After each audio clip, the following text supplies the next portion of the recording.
자, 22조 제재처분의 기준, 23조 제재처분의 제척기간. 아까 제재처분 개념은 뭐지?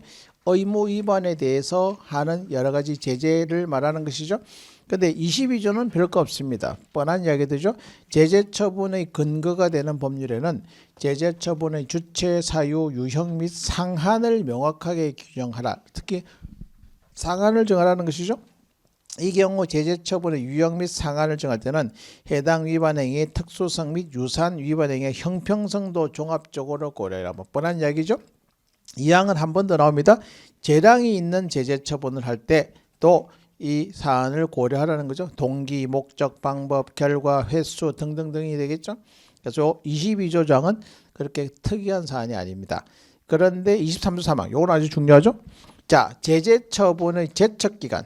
자, 1항 행정청은 법령 등의 위반 행위가 종료한 날부터 5년 아주 지나게 동그라미. 이 지나면 해당 위반 행위에 대해서 제재처분, 인허가의 정지, 취소, 철회, 등록 말소, 영업소 폐쇄와 정지에 가름하는 과징금 부과 이런 걸 통째하는 거죠. 제재처분을 할 수가 없다. 자, 이 말은 뭐냐면 뭐 제일 쉬운 예, 음주운전 때문에 면허가 취소가 된단 말이야. 청소년한테 술 팔았다, 영업정지 3개월 처분 같은 제재 조치를 받게 되는데 이 23조 1항이 있기 전에는 어떻겠냐. 행위, 그러니까 위반 행위부터 제재할 때까지 사이에 뭐가 없어? 기간의 제한이 없어. 물론 이제 개별법에 특별히 규정이 있으면 그걸 우선적으로 적용을 하긴 합니다만 일반적 규정이 없었어. 그래서 어떤 문제가 생기느냐? 이거 5년, 10년 지나도 면허 취소라든지 영업정지 같은 제재 처분이 적어도 제도적으로는 가능했거든. 그러니까 이제 이게 불명확하단 말이야. 국민 입장에서는 꽤 오랜 기간 동안 불안정 상태가 된단 말이지. 그래서 법으로 국가는 5년 안에 제재 처분하라는 기간을 정했죠. 그래서 5년 그러니까 5년 지나면은 뭘 못해? 더 이상 제재를 못하는 거야. 설사 의무 위반 행위가 있었다 하더라도 5년 지나면 제재 처분을 못하니까 이 조항은 국민한테 유리하다 불리하다? 상당히 유리한 거죠. 물론 뭐 더 좋으려면 5년보다 더 짧게 뭐 3년, 1년 하면은 더 좋기는 하겠지만 나름대로 기준을 정한 게 5년이죠. 그래서 5년. 그래서 5년 지나면 이거 보통 이제 5년이라는 게 곳곳에 나오는데 우리가 뭐 할 때 등장합니까? 질서 위반 행위 규제법 과태료 기억나나? 과태료는 질서 위반 행위 후 5년 안에 과태료 부과라는 조항이 있잖아. 그거하고 같은 구도가 되겠죠. 그래서 의무 위반 행위에 대해서 제재 처분을 할 때는 5년, 요 숫자 아주 중요하기 때문에 꼭 숫자를 늘 기억해야 되겠죠. 그래서 5년이 지나면 제재 조치를 제재 처분을 할 수가 없죠. 그렇게 됩니다. 다음 이제 1항은 이제 국민 입장이죠. 근데 이제 2항. 그러나 다음 각호 어느 하나에 해당될 때는 1항을 적용하지 않는다. 이 말은 뭔 말이야? 1호부터 4호 묶고 나서 앞에다가 뭐라고 메모를 해둔다? 5년 지나도 제재 처분이 가능. 이렇게 멘트를 해주면 되겠죠.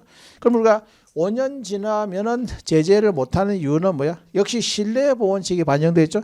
5년 동안 이거 뭐 아까 봤던 실권의 법리하고 맥락을 같이 하는 것이겠죠. 다만 이제 실권의 법리에서는 그냥 장기간 권한을 행사하지 아니하라고 장기간이라고 불확정 개념을 사용했지만 그중에 특히 제재 처분은 5년이라고 하는 숫자를 집어넣은 것이겠죠. 그럼 이게 신뢰보호의 한 형태가 되겠죠. 그러면 1호, 2호, 3호, 4호는 뭐지? 신뢰를 크게 보호해 줄 필요가 없는 상황일 때는 5년 지나도 제재가 가능하다는 거죠. 그래서 1호, 2호가 신뢰 본칙이 나오는 거잖아. 봐봐. 거짓이나 그 밖에 부정한 방법으로 인허가를 받거나 신고를 했을 때 이때는 5년 지나도 가능하죠. 2호도 봐봐. 당사자가 인허가 신고할 때 알고 있었거나 중단 과실로 알지 못한 거. 알고 있었다. 악이 중단 과실로 알지 못한 경우죠. 악이 중과실이 되겠죠. 1호, 2호는 신뢰 본칙의 보호가치인 신뢰가 아닌 건 더 이상 보호해줄 필요가 없기 때문에 5년 지나도 제재가 가능하다는 거죠. 3호도 보니까 5년 안에 못했는데 행정청이 뭘 조사하려고 하는데 조사를 정당한 이유 없이 기피하거나 방해하거나 이런 거부하는 경우가 되겠죠. 그래서 이것도 상대방한테 귀책사항이 있는 거죠.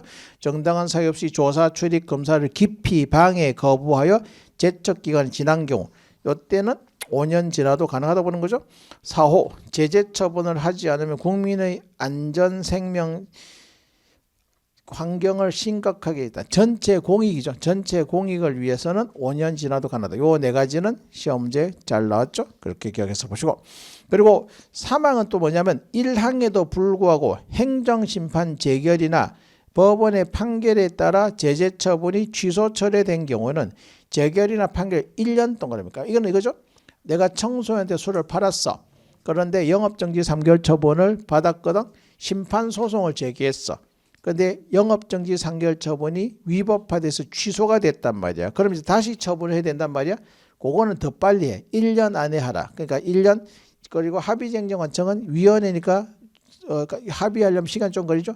2년. 그러니까 이거는 제재 처분이 심판 소송을 통해서 취소가 됐다면 그로부터 1년 안에 다시 처분을 하는 거죠. 이건 기간을 좀 더 빨리 정한 것이죠. 그래서 5년, 1년 합의쟁정청 2년이죠. 전까지는 취지에 따라서 새로운 처분을 할 수 있는 것이죠. 그리고 사항은 이겁니다. 보통 우리가 다른 법에 특별한 규정이 없는 한 하면은 뭐 보통 장기, 단기 이렇게 구분하는데 요거는 제재 처분은 다른 법에서 짧거나 긴 기간이 있으면 그게 따릅니다. 그러니까 5년이 기준인데 다른 법에서 10년 안에 할 수 있다면 그게 우선 적용이에요. 다른 법에서 3년 안에 하라 했으면 3년이 우선 길든 짧든 그 법이 우선 적용이 되는 것이겠죠. 그리고 또 의미가 있으니까 보시고. 그래서 제재 처분의 제척에 일단 1항에 있는 5년 꼭 기억해서 보시고 2항은 또 실제 시험 문제 나왔죠. 이거는 2항은 5년의 적용을 받지 않으니까 5년 지나도 제재가 가능한 경우는 상대방인 국민에게 당사자인 국민에게 어떤 귀책 사유가 있을 때가 되거나 아니면 전체 공공의 이익을 할 때는 5년 지나도 제재가 가능한 경우 또 취소 재결 판결 통해서 취소되면 1년 안에 다시 새로운 처분 합의쟁정청 2년이죠. 길든 짧든 특별 규정이 있으면 그걸 먼저 적용한다라고 하는 거죠. 그 네 가지를 잘 기억해서 보시고 이거는 시험 문제에 막 이제 등장을 하기 시작했죠. 올해 시험에서는 나올 가능성이 꽤 높은 조항 됐어. 자, 2절 인허가 의제. 자, 인허가 의제가 최근에 아주 부쩍 많이 논의가 되죠. 그럼 인허가 의제도 우리가 허가 파트에서 등장을 하는 거죠.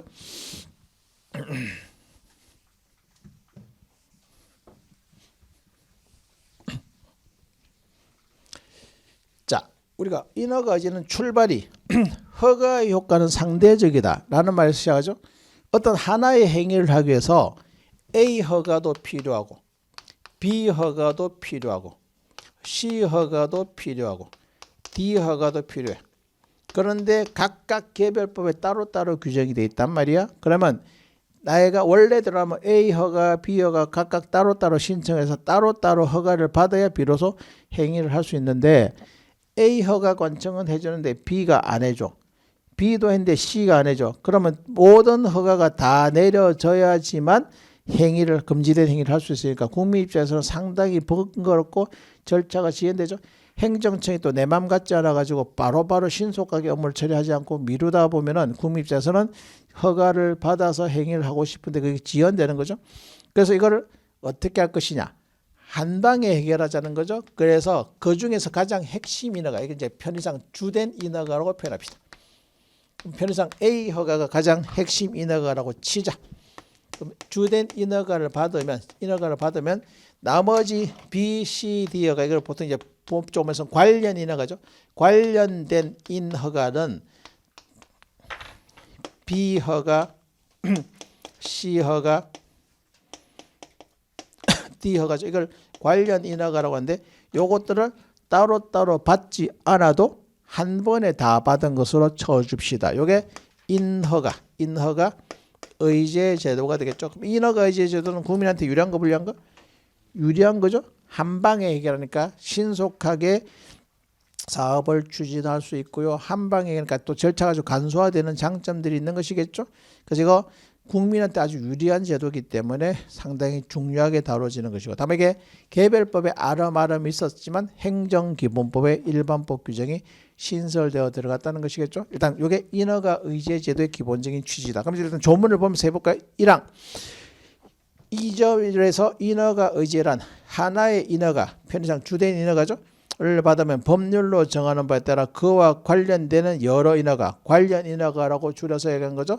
를 받은 것으로 보는 거. 1항은 인허가 의제 제도의 개념정의죠. 2항 봅시다.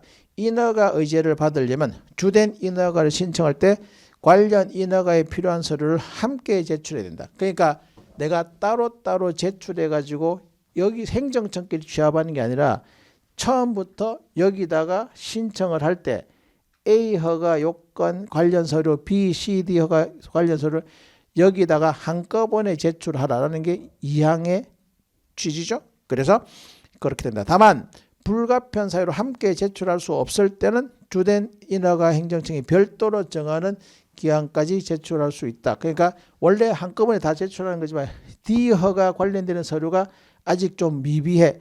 그러면 어떻게 하느냐? 따로 이건 나중에 추후에 보완해서 제출하라는 걸 따로 정할 수 있다는 것이겠죠.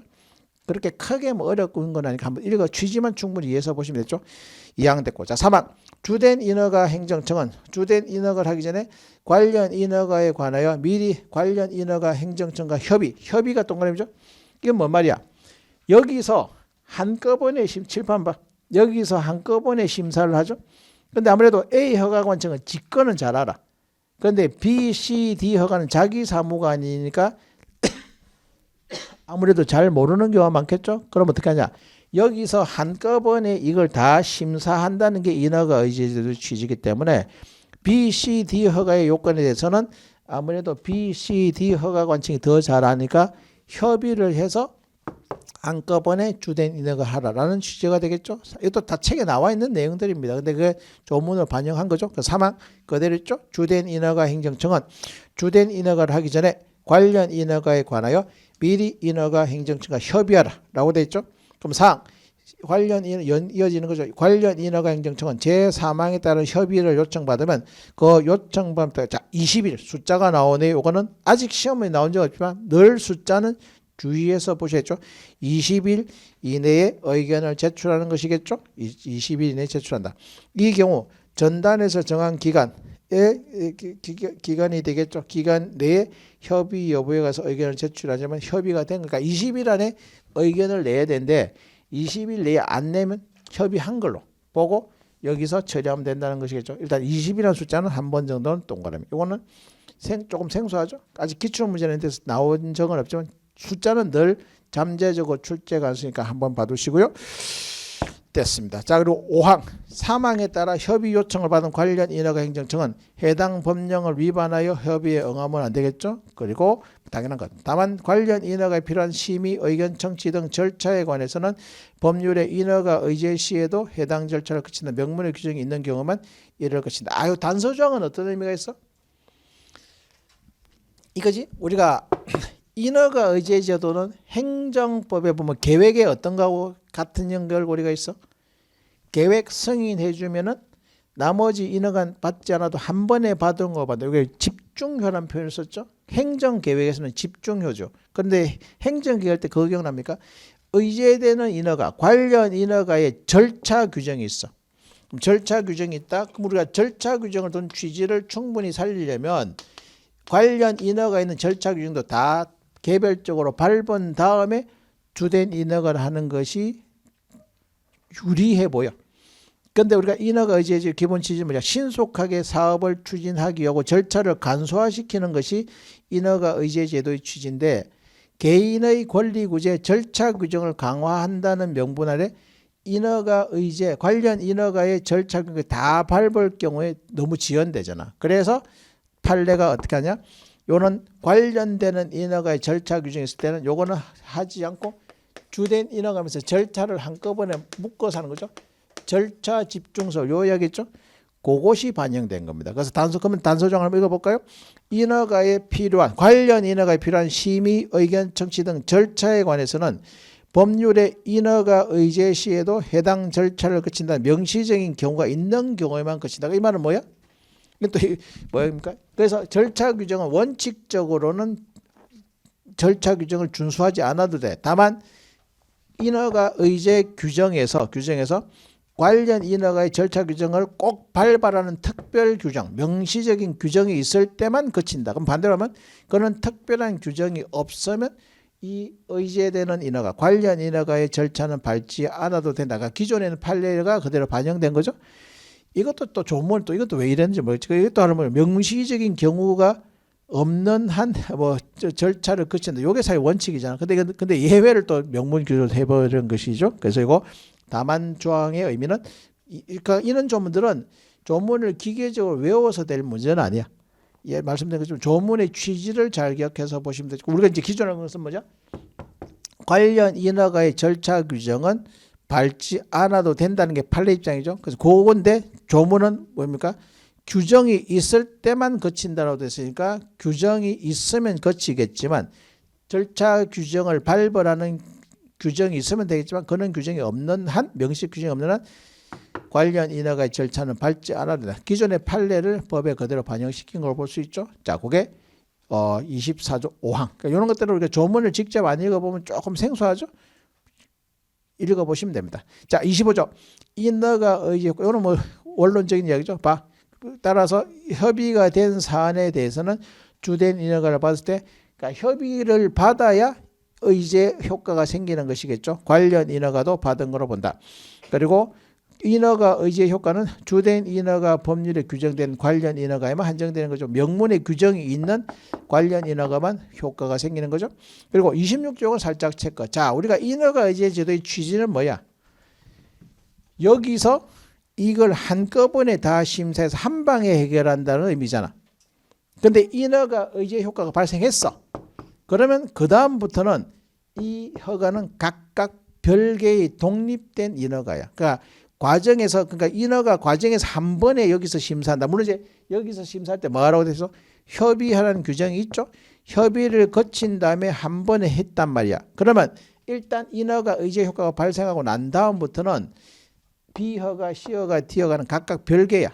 그렇기 때문에 B허가 관련되는 것은 B행정청이 사후관리감독합니다. 그러니까 인허가에서는 여기 A 허가관치 한 번 했지만 인허가 의제 효과가 발생하고 난 다음에 사후관리는 B허가는 B행정청이 합니다. C허가는 C행정청이 하는 거죠. D허가는 D행정청이 하죠. 요거는 한번 읽어두는 게 좋겠죠. 그래서 25조 26조에 봐봐. 1항 보시면 나있죠. 인허가 의제의 경우 관련 인허가 행정청은 관련 인허가를 직접 한 것으로 보아. 그러니까 이제 여기서 한 번에 했지만 인허가 의제 효과가 발생하고 난 다음부터는 각각 개별적으로 관리 감독을 하는 거죠. 그러니까 지가 직접 한 것으로 보아 관련 법령에 따른 관리 감독 등 필요한 조치는 각 행정청이 하는 것이겠죠. 요 26조 1항은 한번 체크해서 보시는 게 좋겠죠. 2항 주된 인허가 있은 후 변경할 때도 역시 마찬가지 위에 있는 조항들을 준용을 하는 것이고요. 세부적인 사안은 대통령. 뭐 대통령령까지 가는 건 좀 아직까지는 너무 전문적이죠. 그래서 요 인허가 의제 제도도 조문을 직접 잘 안 읽어봤죠. 책에서는 이제 나와 있긴 한데 책에 나와 있는 내용들의 바탕으로 요 조문을 한 번 더 읽어보시면 되겠다. 역시 조문도 이것도 기계적으로 암기할 게 아니라 이해하는 게 필요한 것이죠. 자, 여기까지가 됐고, 다음 3절 공법상 계약. 요건 우리가 뭐 공법적인 효과, 대등 당사자. 그래서 공법상 계약은 우리가 세 가지의 개념 징표가 있죠. 공법상 계약, 공법적 효과, 공법적인 효과를 발생시키는 계약은 대등 당사자, 그리고 반대 방향의 의사합치. 이게 공법상 계약의 개념 정의가 되겠죠. 그러면 각각 이제 비교되는 게 공법이니까 사법적 효과를 발생시키는 것은 사법상 계약. 대등하기 때문에 우월적 지위를 전제하는 것은 행정행위.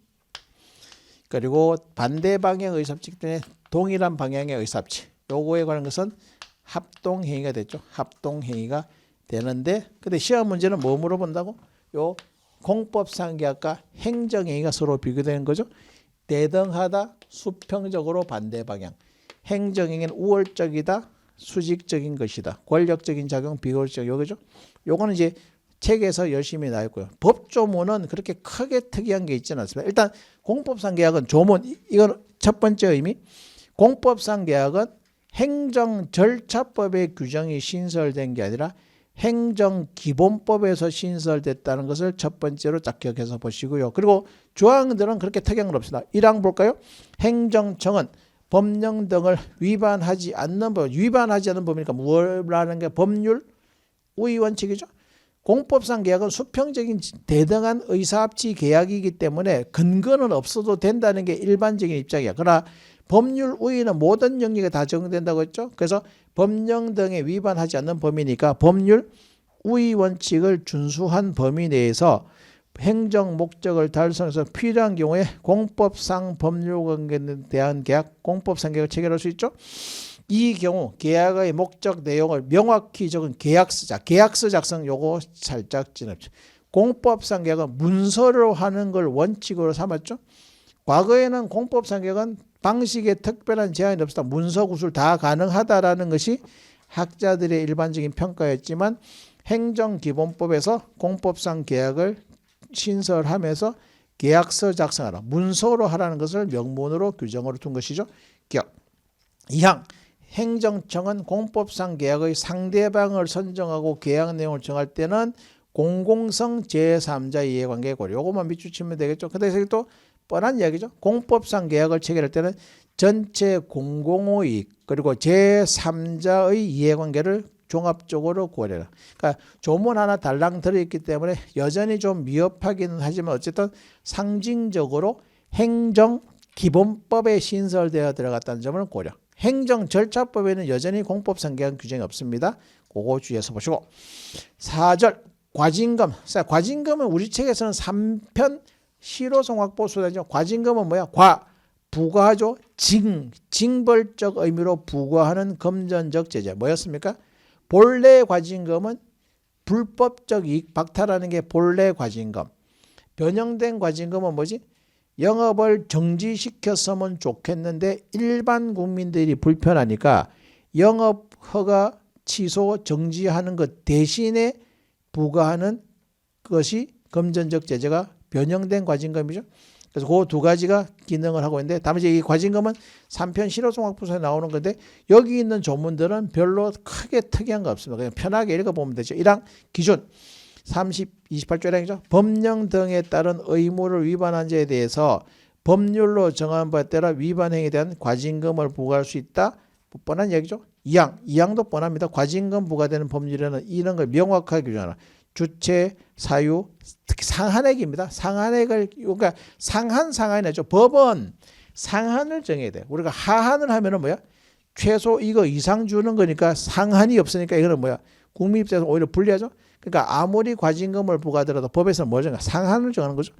좋은 거는 최저 기준. 우리가 최저임금법이지 최고임금법은 아니잖아. 그러니까 임금은 최저 기준을 해서 그거보다 더 많이 받도록 하는 것이고 보통 제재 같은 거는 상한을 정하는 것이죠. 상한. 아까도 앞에 상한 나왔었죠. 상한을 정하는 것이다. 그리고 가산금을 징수할 때는 거산 뭐 등등등 있죠. 강제 징수된 사인데 이거는 뻔한 이야기죠. 시험 문제 나올 내용들이 별로 없습니다. 나와도 크게 뭐 당황할 필요 없죠. 틀릴 내용은 별로 없으니까 보시고 굳이 본다면 상한을 하한으로 살짝 바꾼다는 데서 말장난칠만 하긴 하죠. 29조 과징금의 납부기한 및 납부기한 연기 및 분할 납부. 과징금을 한꺼번에 납부하는 것이 원칙적이다. 다만 과징금을 부과받은 자가 다음 각호 어느 해당된 사유로서 과징금 전액을 한꺼번에 내기 어렵다고 판단될 때는 연기하거나 분할 납부할 수 있는 경우죠. 담보 제공 할 수 있죠. 그래서 재해라든지 뭐 사업 악한데 과징금까지 내면은 더 사업이 재정적인 악과 타격을 받을 수 있죠. 그때는 분납하거나 연기시킬 수 있는 거죠. 뭐 3번이 바로 나오네요. 그래서 사업 여건 악화나 뭐 자금 사정 악화 다 같은 말이 되겠죠. 그래서 이때인데 이것도 역시 시험 문제에 나올 만한 건덕지가 있어 보이진 않습니다. 한번 읽어봐 두시는 정도면 되겠다. 나왔을 때 낯설지 않을 정도로만 익혀두시면 되는 거죠. 됐어. 자, 이게 과징금으로 했고요. 자, 이제 5절 행정상 강제. 이것도 책의 3편이죠. 행정상 강제는 뭐야? 후속 조치, 실효성 확보 수단이 있는 거죠. 실효성 확보 수단은 크게 뭐하고 뭐로 나눴습니까? 행정상 강제와 행정상 제재로 나눴던 거 기억나. 교재가 되면 580페이지인가 580페이지 보시면은 행정상 580페이지 맞나? 거기 보면 580페이지 보시면 행정상 강제, 직접적 수단, 행정상 제재, 간접적 수단 이렇게 뽑아놨죠. 그중에 행정상 강제는 다시 뭐로 쪼개? 행정상 강제 집행과 행정상 적시 강제죠. 한번 써봅시다. 후속작용이죠. 그럼 이제 아까 여기서 후속작용에 해당되는 거죠. 후속작용에 해당되는 것을 뽑아놓은 거죠.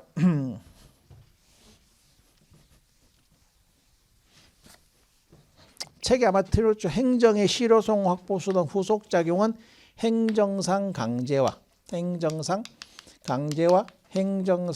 제재로 행정상 강제와 행정상 제재로 나눴죠. 따로 적을 필요는 없고요. 580페이지 책을 활용해서 보시면 됩니다. 그러면 행정상 강제는 보통 통상적으로 직접적 강제 수단, 제재는 간접적 수단 이렇게 평가가 되고요. 다시 둘로 나누죠. 행정상 강제는 행정상 강제 집행, 행정상 강제 집행과 행정상 적시 강제, 행정상 강제 집행과 행정상 적시 강제 이렇게 둘로 나눠지고 행정상 제재는 행정벌이라고 하는 것과 새로운 수단이죠. 이렇게 나눠지고 그리고 이제 행정상 강제 중에서는 행정상 강제 집행이 가장 핵심적이고 중요하죠. 그 행정상 강제 집행은 개념 의무의 불이행을 전제로 하죠. 의무 불이행을 전제로 하는 것. 반면 행정상 적시 강제는 그러한 의무의 불이행을 전제로 하지 않는 경우가 되겠죠. 그래서 그렇게 차이. 그리고 행정상 강제 집행은 특징이 하나 더 있죠. 방향은 앞으로 장래를 향한 거죠. 장래 의무 확보 수단. 반면 행정벌은 과거죠.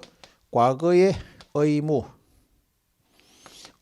위반에 대한 사후적인 제재. 그래서 방향이 서로 다르다라고 하는 것이겠죠.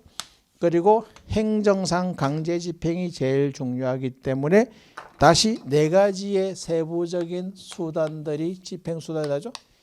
대리직강, 대집행, 이행강제금, 직접강제, 강제징수 요 네 가지죠. 그럼 네 가지 공통점은 의무 불이행을 전제라고 장래 의무 이행 확보 수단 공통점. 차이점은 의무의 종류가 다르고 강제 집행 수단이 다르죠.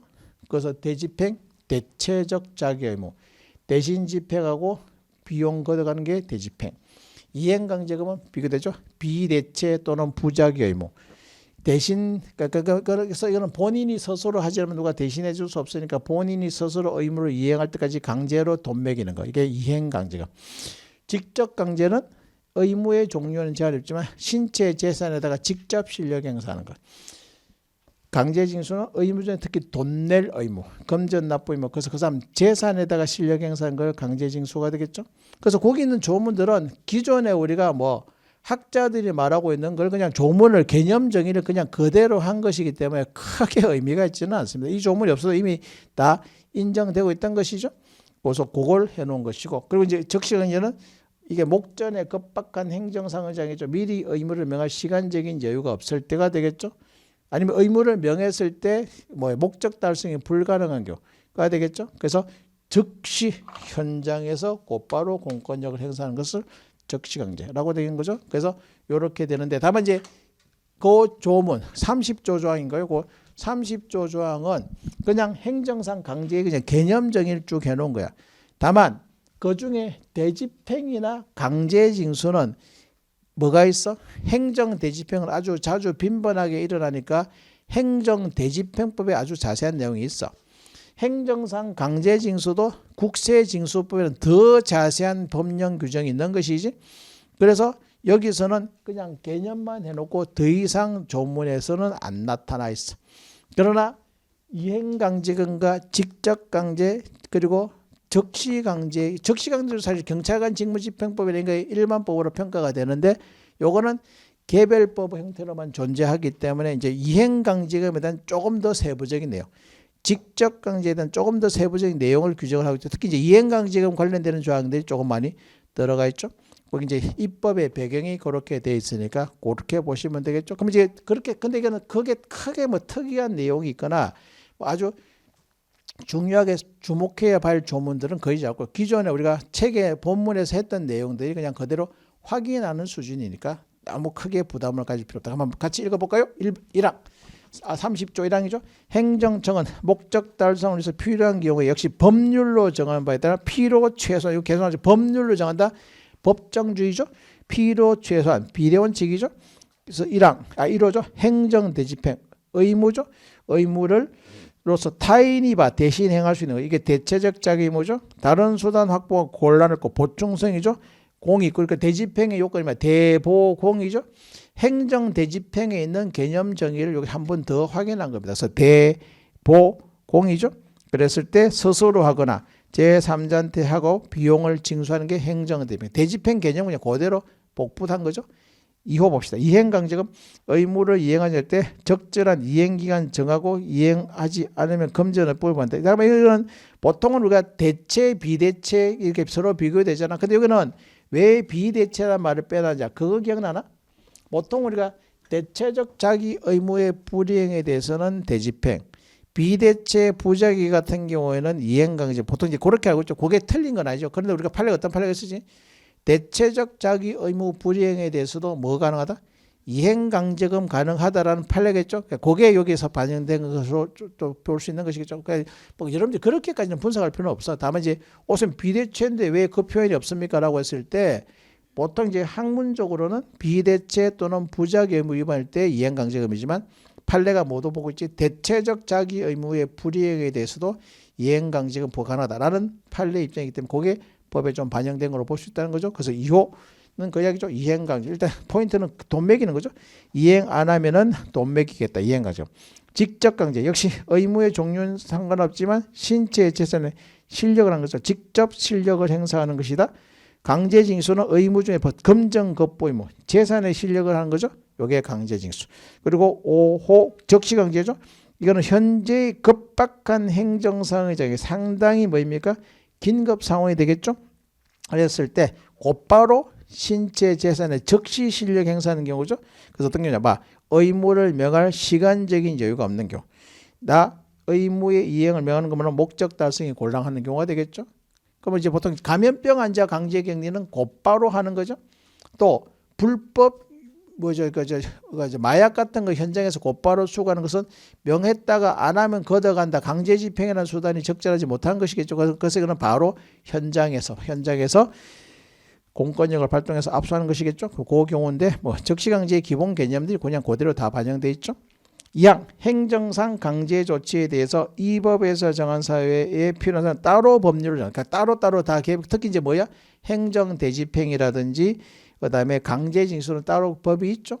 그렇게 되는 것이고 그리고 사망, 형사, 행영, 보안처분 관련 법령에 따른 사안이나 외국인의 출입국, 난민 인정, 귀화 이런 것은 2절을 적용하지 않는다. 이렇게 보시고 그리고 이제 행정상 강제 5가지가 있는데 갑자기 왜 이행강제금 나냐. 대집행은 굳이 여기 안 해도 이미 행정대집행법이나 일반법에서 자세한 내용이 나와 있으니까 여기서 그냥 개념만 적어놓고 바로 이행강제금부터 나오죠. 근데 역시 또 조문 하나지만 내용 별로 특이한 건 없습니다. 볼까요? 1항 이행강제금의 부과에 근거된 법률에는 다음 각 호에서 계속 명확이란 말이 나오죠. 명확성이라는 게 법학의 가장 기본이에요. 명확하게 규정을 하라는 것이겠죠. 그래서 밑에 보니까 또 나오죠. 주체, 요건, 금액, 산정 기준, 부과 횟수나 횟수 상한이죠. 이런 것들은 명확하게 해라. 특별한 거 없죠. 2항 행정청은 다음 각 고사항을 고려해서 가중 감경할 수 있다. 역시 마찬가지 동기, 목적, 결과, 정도, 상습성, 기타 등등 가중할 수도 있고 감경할 수도 있죠. 뻔한 이야기. 3항 행정청은 이행강제금 부과하기 전에 미리 의무자에게 적절한 이행기간을 정하여 그 기간까지 행정상 의무를 이행하지 않으면 이행강제금을 부과한다는 것을 미리 문서로 소개해. 자, 요건 의미가 있죠. 뭐였습니까? 이것도 우리가 이행강제금 할 때 요 타임라인 그렸던 거 기억날까 모르겠다. 자, 보시면 특히 이제 이행강제금은 보통 이제 우리가 하는 것은 가장 기본은 비대체 또는 부작위죠. 비대체 또는 부작위 의무를 위반했을 때 이행강제금이 부과되죠. 근데 이행강제금은 의무 비대체적 자기 의무 또는 부작위 의무를 위반했을 때 바로 이행강제금 부과하는 게 아니라고 했죠. 한번 경고를 하는 과정이 필요하죠. 그러니까 여기는 이제 조문의 이행강제금 행정기본법은 계고라고 표현돼 있죠. 바로 계고라고 표현하고 있는데 판례에서는 시정명령, 부과예고 이런 표현을 하는 거죠. 그럼 계고를 하는 이유는 뭐예요?